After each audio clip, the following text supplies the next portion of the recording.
Labas vakaras, brangiai. Na, šiandien ypatinga diena Lietuvai ir tikrai ne dėl to, kad labai daug gyventojų sėdi be elektros, audra tiesiog nusiaubė eilinį kartą Lietuvą. Eilinį kartą vėl mes matom, ant kiek mūsų tarnybos nepasiruošusios.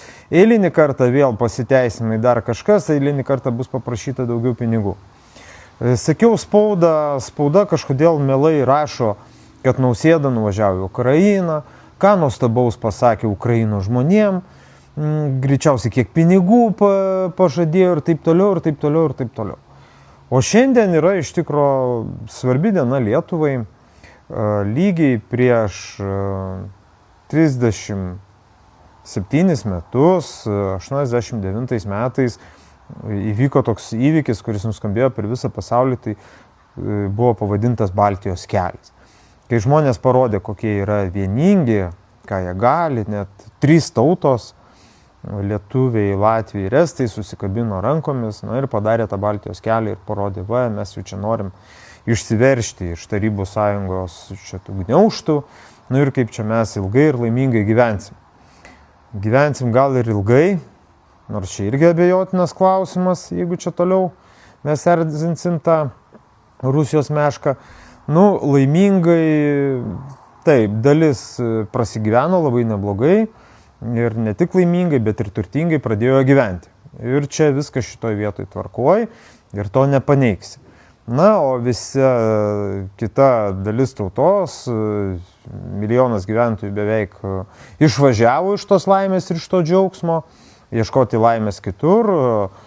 Tiesa, buvo tokių, kurie rado tą laimę, tikrai prasigyveno, sukūrė verslus ir viskas čia galbūt šitoje vietoje gerai.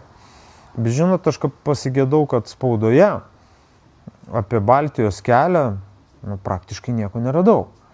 Radau, kaip ir minėjau, Nausėdą, kad sveikina Ukrainą.